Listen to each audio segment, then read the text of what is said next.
Very good morning 27 जून और स्वागत है आप सभी का करंट अफेयर्स के एमसीक्यू सेशन में। तो चलिए स्टार्ट करते हैं आज का ये सेशन। और इस सेशन स्टार्ट करने से पहले हम लोग चर्चा कर लेते हैं कुछ इंपॉर्टेंट न्यूज़ पर।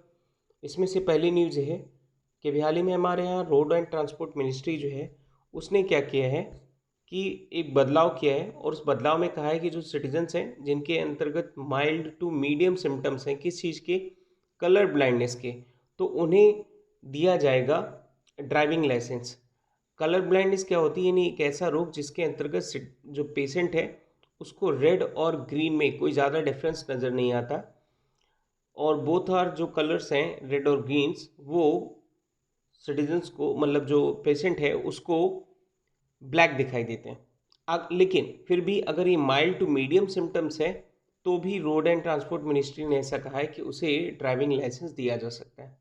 देखिए, सरकार का एक अभियान है जिसके अंतर्गत जो हमारे दिव्यांगजन हैं कि इन सभी दिव्यांगजनों को रोड एंड ट्रांसपोर्ट मिनिस्ट्री में ट्रांसपोर्ट रिलेटेड सर्विसेज से जोड़ना, specially relating to obtaining obtaining of the driving licence. ठीक है, तो इसके लिए ये इस स्कीम लॉन्च की है। इसमें कहा गया है माइल्ड टू मीडियम्स कलर्स जो ब्लाइंडनेस वाले पेशेंट हैं उनको ड्राइविंग लाइसेंस मिल सकता है। इसके लिए मेडिकल चेकअप होगा पहले, तब मिलेगा।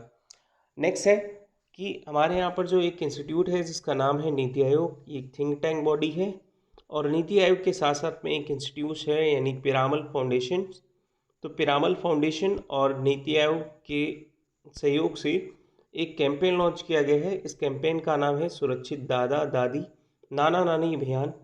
इस अभियान का जो मेन एम ये है कि इसके अंतर्गत कोविड-19 के दौरान जो हमारे सीनियर सिटीजन्स हैं, कोविड-19 के दौरान सीनियर सिटीजन्स को कोई प्रॉब्लम ना हो, इसके लिए क्या किया जाएगा, 25 कुछ डिस्ट्रिक्ट आइडेंटिफाई किए जाएंगे और जिसमें 150 वॉलंटियर्स नियुक्त किए जाएंगे। इन वॉलंटियर्स का काम क्या होगा कि वो सभी सीनियर सिटीजन्स उनकी इसेंशियल सर्विस जैसे मेडिसिन है, राशन कार्ड है, कुछ फूड आइटम है, उन सभी को प्रोवाइड कराना ये काम होगा। ठीक है, तो अभी सिर्फ और सिर्फ कंट्री वाइज में सिर्फ कुछ ही डिस्ट्रिक्ट में यानी 25 डिस्ट्रिक्ट्स में ही ये इम्प्लीमेंट किया जाएगा। बाकी इसके बाद इसके फर्दर्स जैसे रिजल्ट आएंगे उसमें अदर डिस्ट्रिक्ट में इसे इम्प्लीमेंट किया जाएगा। तो ऐसी न्यूज़ के लिए आप एग्जाम साला को फॉलो कर सकते हैं वेरियस सोशल मीडिया साइट्स पर, जैसे कि हमारा टेलीग्राम है, इंस्टाग्राम है, फेसबुक और यूट्यूब चैनल, जहां मिलते हैं आपको लाइव अपडेट। और ये अपडेट आई होप आपके एग्जाम के पॉइंट ऑफ व्यू से काफ़ी इंपॉर्टेंट होते हैं। आगे बात करते हैं, यानी हम लोग एमसीक्यू वाला पार्ट शुरू करते हैं। आज हम लोग स्टैटिक जीके के पोर्शन में केरला वाले पार्ट को आगे डिस्कस करेंगे। खैर, उसको हम लोग छोड़ते हुए अभी हम लोग एमसीक्यू वाले पार्ट पर फोकस करते हैं। इस क्वेश्चन में आपसे ये पूछा है कि international day against drug abuse and the illicit trafficking 2020 ये एब्जॉर्ब किया जाता है कब।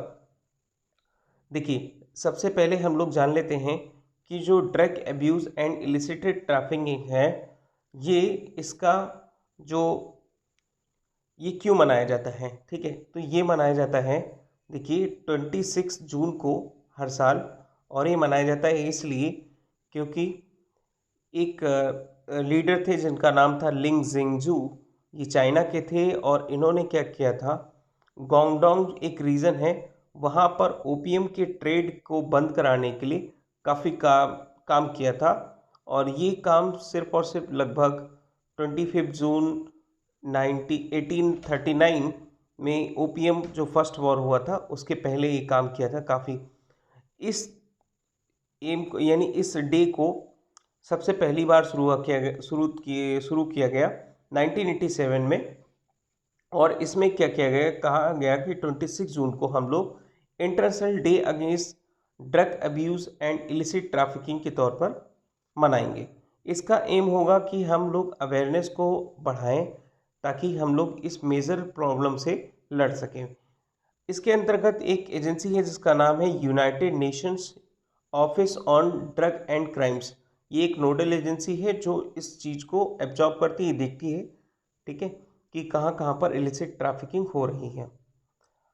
आगे इसमें थोड़ा सा और हम बात करते हैं कि यानी जो प्रेजेंट टाइम पर लगभग 269 मिलियंस पीपल जो हैं वो पूरी तरीके से इस ड्रग्स के कंट्रोल में है। 2018 में लगभग 2018 से 18 में 2009 से 30% इनकी संख्या क्या हो गई है, बढ़ गई है। 71% ऐसे लोग हैं जिनकी डेथ इसी ट्रैफिक यानी ड्रग्स को इस्तेमाल करने की वजह से होती है। कोविड-19 के दौरान इसका काफ़ी इम्पैक्ट आया है, यानी जब सारी चीज़ें बंद हो गई थी तो फिर से ड्रग्स जो थे उसके प्राइसेस बढ़े और पॉवर्टी पर इसका काफ़ी बैड इम्पैक्ट पड़ा है। आगे बात करते हैं क्वेश्चन नंबर सेकंड पर। तो क्वेश्चन नंबर सेकंड में आपसे पूछा है कि भी हाल ही में कौन से रिसर्च टीम ने, यानी किस इंस्टीट्यूट की रिसर्च टीम ने डेवलप किया है एक नैनोजाइम्स। और ये नैनोजाइम्स क्या करेगा, सेल मेम्ब्रेन्स में जो बैक्टीरिया हैं उनको डायरेक्टली टारगेटिंग करेगा और जो फॉस्फोलिपिड्स हैं इसके मेम्ब्रेन्स के, उसको वहाँ पर एक नैनोजाइम्स डेवलप करेगा। ठीक है, एक तो इसका सही आंसर क्या है? इसका सही आंसर है, देखिए इसका सही आंसर है IISc बेंगलोर, यानी Indian institute of science Bangalore में जो इंस्टीट्यूट है उसकी रिसर्च टीम ने क्या किया है, एक नैनोजाइम्स डेवलप किया है। ये नैनोजाइम्स क्या है हम लोग डिटेल से समझते हैं। देखिए, जैसे मान लीजिए कोई सेल है, ठीक है, ये मान लो सेल है, तो सेल के ऊपर यानी जो मेम्ब्रेन होती है, मेम्ब्रेन लेयर्स, तो मेम्ब्रेन लेयर में फॉस्फोलिपिड पाया जाता है। तो डायरेक्टली वहाँ पर फॉस्फोलिपिड होगा, उसको क्या करेगा, ये मटेरियल जो होगा, ये मटेरियल जो अभी बनाया गया है IISc बेंगलोर के द्वारा, इस डायरेक्ट उस फॉस्फोलिपिड को टारगेट करेगा और वहाँ पर जो एंटीबायोटिक्स, यानी जो एंटीबायोटिक्स हैं जो काम नहीं कर रहे हैं उनको रिप्लेक्स करके, यानी जो अच्छे बैक्टीरिया हैं, सेवरल बैक्टीरियाज हैं, उनमें रेसिस्टेंस को बढ़ाएगा ताकि हमारी जो प्रतिरोधक क्षमता है उसको बढ़ाया जा सके। इसके अंतर्गत ये कहा गया है कि यानी ये चीज़ अगर डेवलप हो गई तो इससे हमें फ़ायदा होगा टाइफाइड से लड़ने में, साथ साथ में गैस्ट्रो से रिलेटेड जो हमारी प्रॉब्लम है, पेट से रिलेटेड, कॉलरा है, निमोनिया है, यानी बैक्टीरियल कोई भी डिजीजेस हैं तो उनसे निपटने में हमें काफ़ी मदद मिलेगी। ठीक है, तो यहाँ पर याद रखना है नैनोजाइम्स ये एक नैनो मटेरियल्स है और ये नैनो मटेरियल्स क्या करता है, सेल मेम्ब्रेन्स में फॉस्फोलिपिड को टारगेट करके वहाँ पर जो बैक्टीरियस कॉजेज डिजीजेस हैं उनको सही करने का प्रयास करता है। आगे बात करते हैं यानी क्वेश्चन नंबर थर्ड पर। तो क्वेश्चन नंबर थर्ड में आपसे पूछा है कि भी हाल ही में कौन से बैंक ने एक नया प्रोडक्ट लॉन्च किया है, यानी जिसका नाम है KBL माइक्रो मित्रा। ठीक है, for small and medium enterprises के लिए, MSME के लिए। तो इसका सही आंसर पहले हम लोग जान लेते हैं। इसका सही आंसर है क्या, कर्नाटका बैंक ने ये लॉन्च किया है। अब हम लोग इसके बारे में डिटेल से समझते हैं, यानी क्या है ये। देखिए, कर्नाटका बैंक ने अभी एक नया प्रोडक्ट लॉन्च किया है KBL माइक्रो मित्रा। इसके अंतर्गत जो micro small and medium enterprises हैं इन्हें क्या दिया जाएगा, यानी 10 लाख रुपए तक का माइक्रो मैन्युफैक्चर, मतलब 10 लाख रुपए तक का एक लोन दिया जाएगा, एक फाइनेंशियल असिस्टेंस दिया जाएगा। और ये मिलेगा जो माइक्रो मैन्युफैक्चरर्स हैं, सर्विस एंटरप्राइजेस हैं, इन सभी को ये दिया जाएगा। और इसका जो इंटरेस्ट रेट होगा वो कम्पिटिटिव रेट्स पर होगा।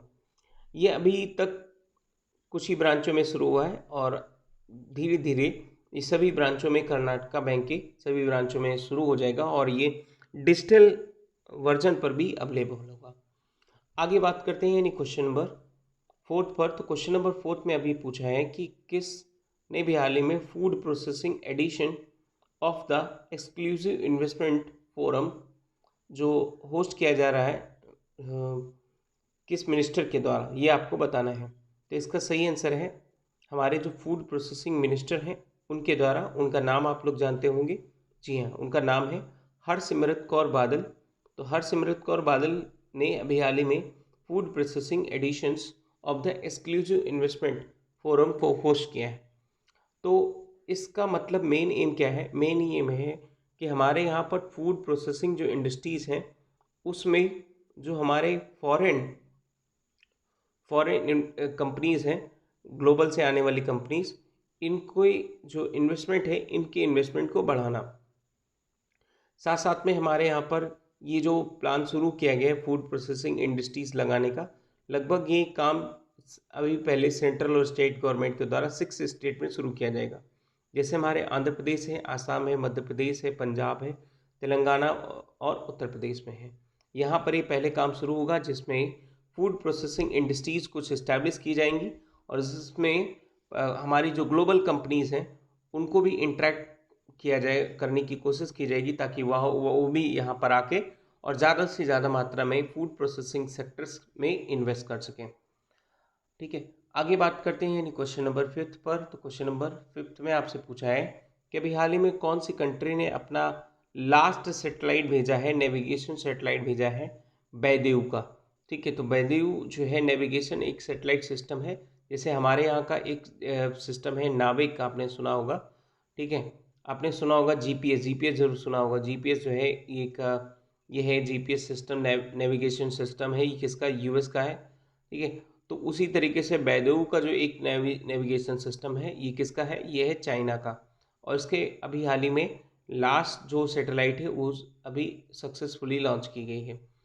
तो यहाँ पर देखिए कि जो बैदेव जो अभी नेविगेशन सिस्टम है ये बिल्कुल उसी तरीके से होगा, यानी ग्लोबल पोजीशन सिस्टम होगा।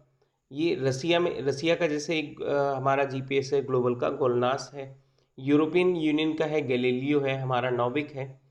तो इसका अभी हाल ही में सैटेलाइट लॉन्च किया है कि लास्ट सैटेलाइट लॉन्च किया गया है। अच्छा, ये जो लास्ट सैटेलाइट लॉन्च किया गया है इसमें टोटल सैटेलाइट हम लोग जान लेते हैं। टोटल सैटेलाइट थे 35। ठीक है, इसे जून 2020 में लॉन्च लास्ट जो है सैटेलाइट लॉन्च की गई है। ये पहला जो सैटेलाइट लॉन्च किया गया था 2015 में लॉन्च किया गया था और जून 2020 में इसकी लास्ट सैटेलाइट लॉन्च की गई। आगे बात करते हैं यानी क्वेश्चन नंबर 6 पर। तो क्वेश्चन नंबर 6 में आपसे पूछा है कि हाल ही में हमारे यहाँ पर जो MSDE यानी इस मिनिस्ट्री ने अभी हाल ही में कौन से इंस्टीट्यूट के साथ साइन अप किया है, किसके लिए, स्किल्स बिल्डअप के लिए, इनोवेशंस कैंप लगाने के लिए। तो देखिए इसका सही आंसर क्या है, इसका सही आंसर है IBM। अब हम लोग जान लेते हैं MSDE के बारे में क्या है। देखिए, ministry of skill development and entrepreneurships. ठीक है, सबसे पहले यहाँ पर आपको कमेंट सेक्शन में बताना चाहिए कि यहाँ पर जो मिनिस्ट्री ऑफ स्किल डेवलपमेंट एंटरप्रेन्योरशिप्स है वो कौन से मिनिस्टर है हमारे यहाँ पर, ज़रा फटाफट बताइए कमेंट सेक्शन में इसके मिनिस्टर कौन है।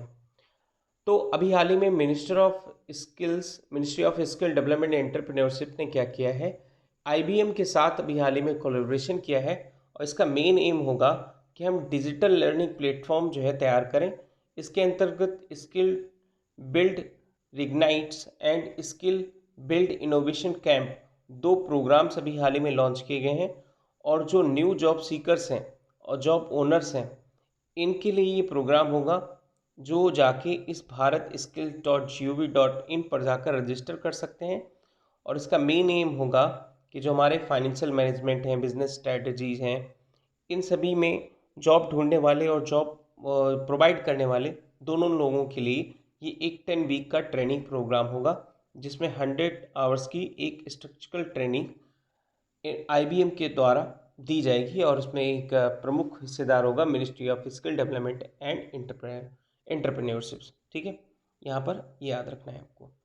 आगे बात करते हैं क्वेश्चन नंबर 7 पर। तो क्वेश्चन नंबर 7 में आपसे पूछा है कि अभी हाल ही में कहाँ पर 500 मेगावाट का सोलर पावर प्लांट जो NTPC यानी नेशनल थर्मल पावर कॉरपोरेशन के द्वारा लगाया जा रहा है, तो कौन से देश में ये अभी हाल ही में ये कॉन्ट्रैक्ट जो है लिया गया है। तो इसका सही आंसर है रिपब्लिक ऑफ माली। माली की लोकेशन को ज़रा देख लीजिए यहाँ पर, देखिए मैंने लगाई है। तो जो हमारा वेस्टर्न अफ्रीका है तो उसमें एक लैंडलॉक्ड कंट्री है माली, यानी ये आप सहारा डिजर्ट का नाम सुना होगा, तो वेस्टर्न सहारा और मैरिसियाना, उसके बाद यहाँ पर माली है। माली की कैपिटल है देखिएगा बामाको और यहाँ के प्रेसिडेंट हैं इब्राहिम बोबाकार केइटा और यहाँ के प्राइम मिनिस्टर हैं बोडो सीजी। ठीक है, करेंसी यहाँ की है क्या, वेस्टर्न अफ्रीकन CFA फ्रैंक। तो यहाँ पर ये कंटेक्स्ट इम्पॉर्टेंट नहीं है ज़्यादा, आपको यहाँ पर याद रखना है इसकी लोकेशन वगैरह। तो 500 मेगावाट जो है वो क्या किया जाएगा, एक सोलर पार्क बनाया जाएगा, किसके द्वारा, national thermal power corporation limited के द्वारा। ये एक महारत्न कंपनी है, थोड़ा सा यहाँ पर ये चीज़ याद रखना है आपको। आगे बात करते हैं यानी क्वेश्चन नंबर 8 पर। तो क्वेश्चन नंबर 8 में आपसे पूछा है कि अभी हाल ही में जो कौन सी मिनिस्ट्री ने इंडियन रेड क्रॉस सोसाइटी के साथ जॉइंटली मिलकर ई ब्लड सर्विसेज ऐप लॉन्च किया है टू ऑर्डर ब्लड के लिए। तो इसका सही आंसर आप बहुत ही आसानी से लगा सकते हैं, ये यानी सी और डी होगा नहीं।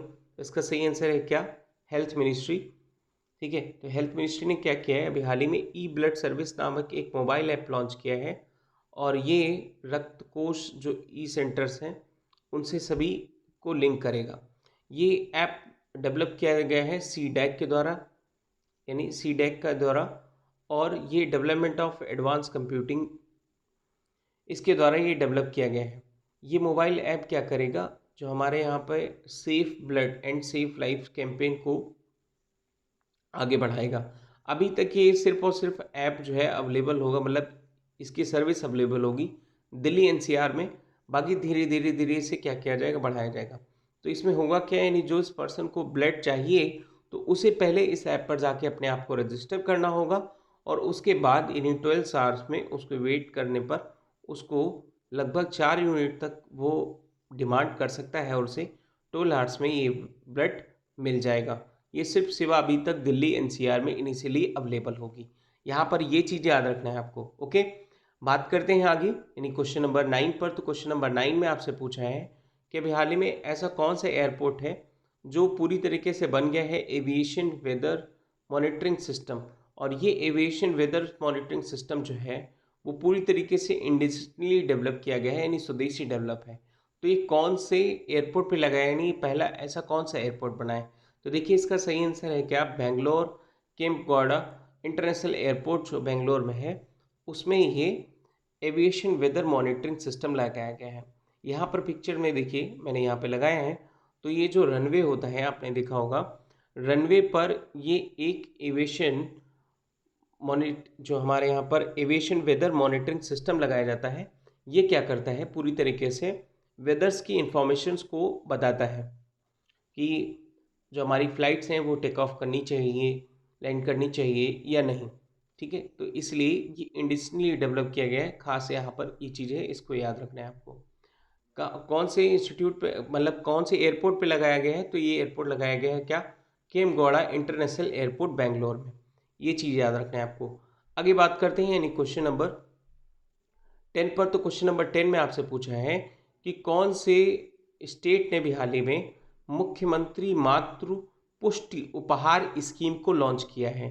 इस स्कीम का जो मेन एम होगा न्यूट्रिशन किट प्रोवाइड करना, किसको, जो प्रेग्नेंट वुमेन है और जो लैक्टेटिंग वुमेन है, यानी जो अपने बच्चों को दूध पिलाती हैं, उन माताओं को ये न्यूट्रिशन किट प्रोवाइड करने का काम करेगी। तो ये मुख्यमंत्री मातृ पुष्टि उपहार स्कीम लॉन्च की गई है किस स्टेट गवर्नमेंट के द्वारा। तो इसका सही आंसर है क्या, त्रिपुरा। त्रिपुरा सरकार ने मुख्यमंत्री मातृ पुष्टि उपहार स्कीम अभी हाल ही में लॉन्च की है। इसके अंतर्गत क्या किया जाएगा, 500 रुपये तक की एक किट प्रोवाइड की जाएगी, जिसके अंतर्गत ग्रोसरीज होंगी, पीनट्स होंगे, सोयाबीन्स मिक्स्ड पल्सेस, है ना, घी, जगरी, ये सब सारी चीज़ें होंगी। तो इसका मेन एम है लगभग 40,000 वुमेन्स को इसका प्रॉफिट मिलेगा। तो ये थे आज के एमसीक्यू। अब हम लोग डिस्कस कर लेते हैं यानी स्टैटिक जीके पोर्शंस, जिसमें हम लोग डिस्कस कर रहे थे यानी केरला स्टेट के बारे में। कल हमने डिस्कस किया था यानी लेक तक, आगे हम डिस्कस करते हैं डैम के बारे में। तो डैम यहाँ पर 2 डैम आपको यहाँ पर याद रखने हैं। पहला है इडुक्की डैम, जरूर याद रखना है, ये पेरियार रिवर पर है, और दूसरा है इदामलेयार डैम्स। ठीक है, और काकी रिजर्वेयर्स ये है, इसको खास आपको याद रखने की ज़रूरत नहीं है। स्टेडियम वहाँ पर कौन है, तो स्टेडियम यहाँ पर एक याद रखिएगा, जवाहरलाल नेहरू इंटरनेशनल स्टेडियम और केरला यूनिवर्सिटी स्टेडियम है यहाँ पर। तो स्टेडियम के बारे में आपको ये याद रखना है। आगे बात करते हैं यानी क्वेश्चन नंबर फोक डांस पर। फोक डांस में आपको यहाँ पर याद रखना है ओट्टन है, तुल्लुलर है, मोहिनी अट्टम है, काकी कोटिकली है, ये सारे फोक डांस है। यहाँ पर जो रेड मार्क किया गया है यानी कथकली, ये फोक डांस नहीं है, ये बल्कि क्लासिकल डांस है। तो यहाँ पर याद रखना केरला का क्लासिकल डांस कौन सा है, तो कथकली।